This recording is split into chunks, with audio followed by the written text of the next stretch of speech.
Let's turn our attention to independence. Within a few days' time, let's say a week or so, we will be, celebrating our independence. The rallying call, though, was no taxation without representation. This was the rallying call. How would you assess the Gambia's level of economic independence today, decades after we have got political independence? We have our president, we have our own governance systems. Political independence, we can argue we have that. But what about our economic independence?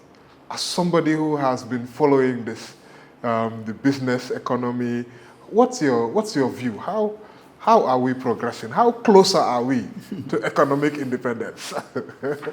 Well, I have a theory that there is nothing like independence. There is interdependence. So nobody can claim to be independent. You have to be interdependent. And we are all dependent on the Almighty God. Indeed.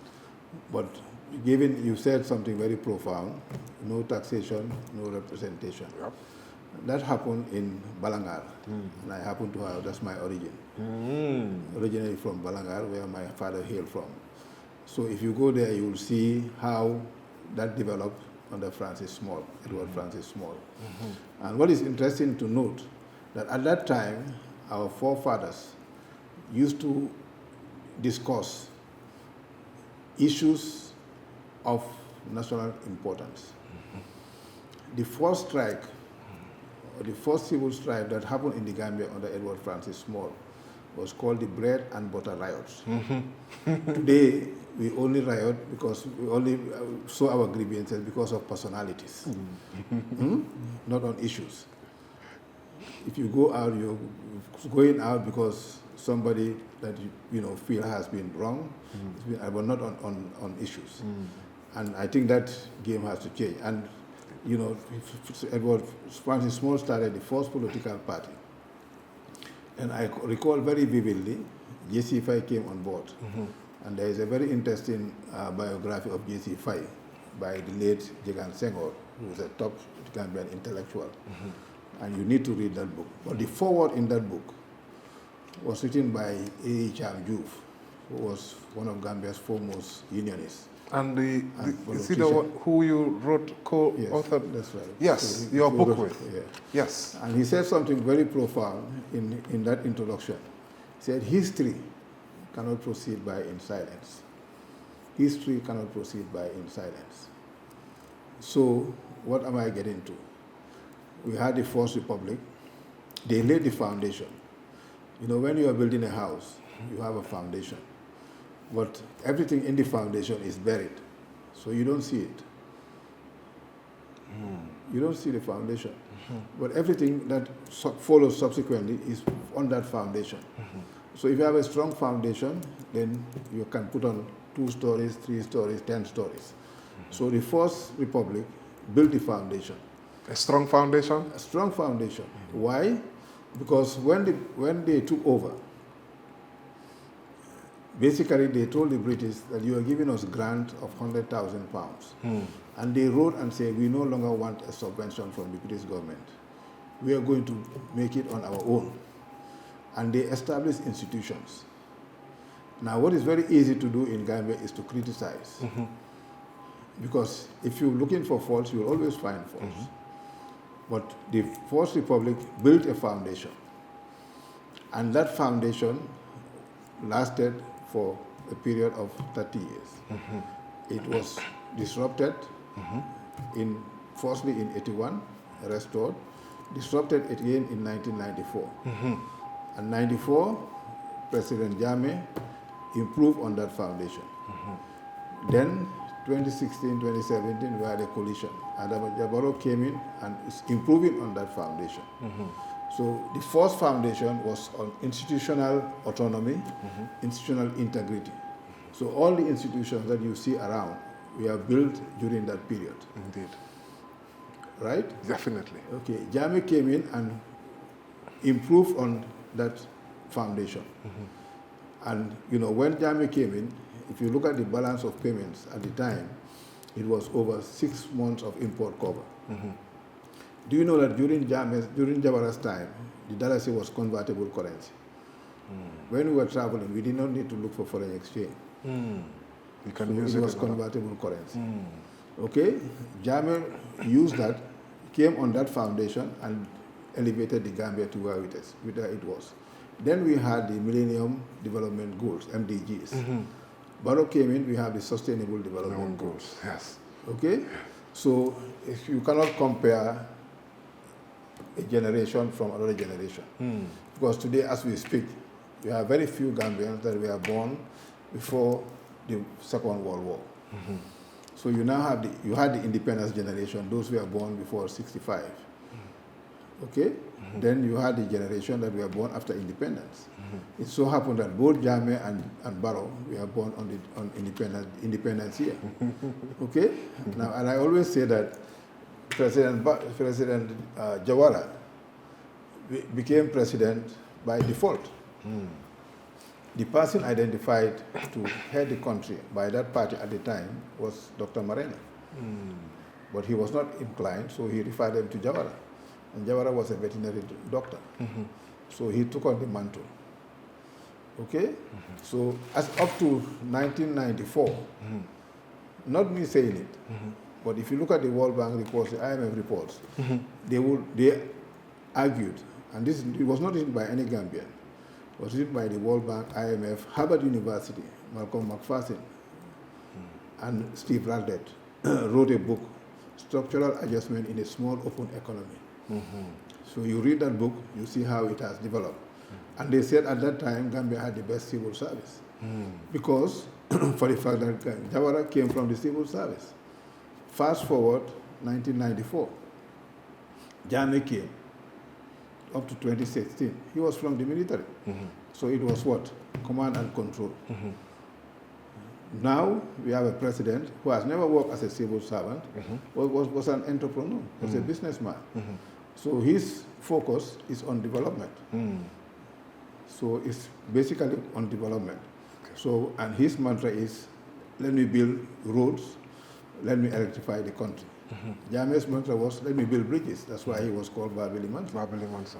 Okay, so if you look at the trajectory, this was institutional building, this was infrastructure, and this is now saying expand on roads, expand on electrification.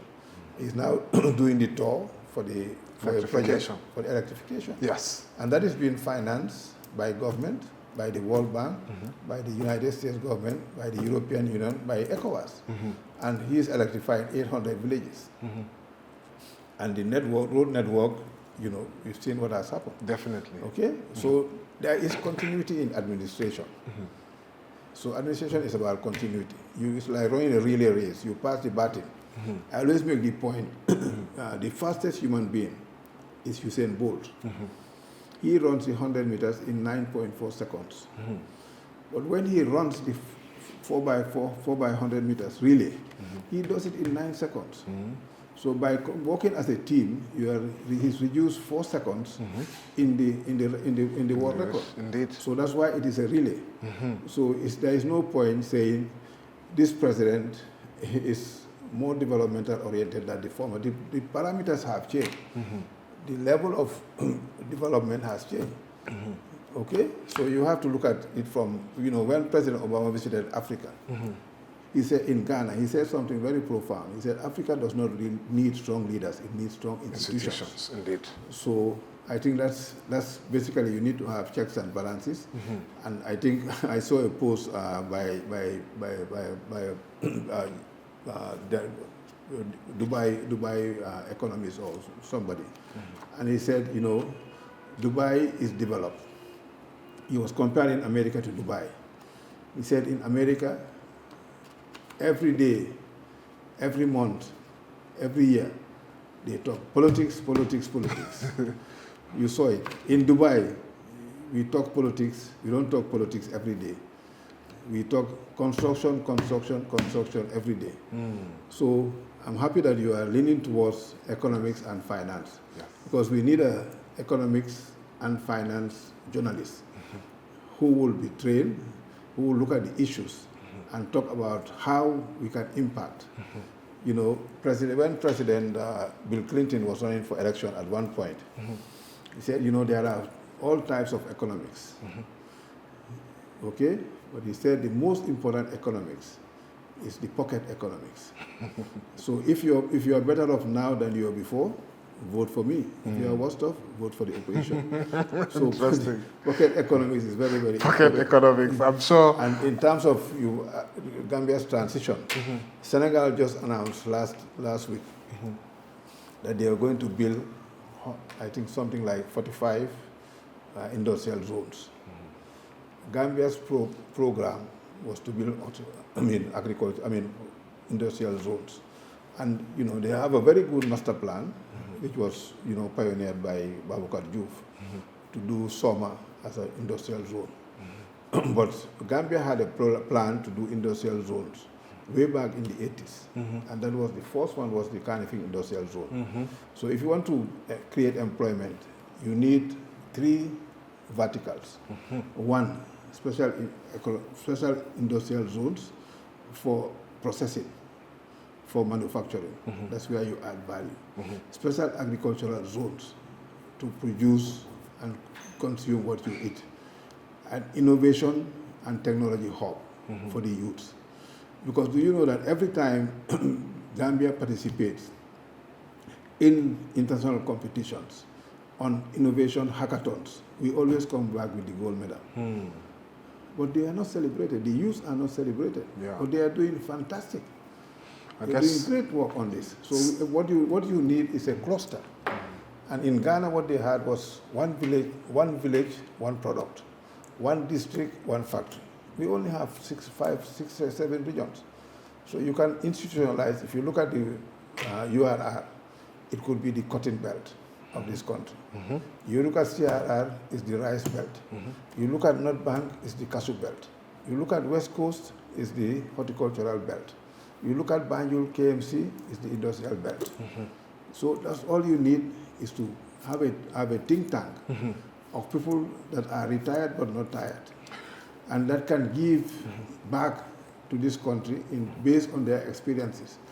You know, as I recall Peter Gomez saying in the launch of the book, History of Public Health in this country, by the late Dawda Jai, that a country that does not honor its elders loses its wisdom. You have so many people, your mom, your dad, have done it in the UN, they've done it in ECOWAS. They are not interested in a 9-to-5 job. But you know, knowledge gets better with age. Indeed. Knowledge gets better with age. When you have before you have palm wine, you have what is called chonkom.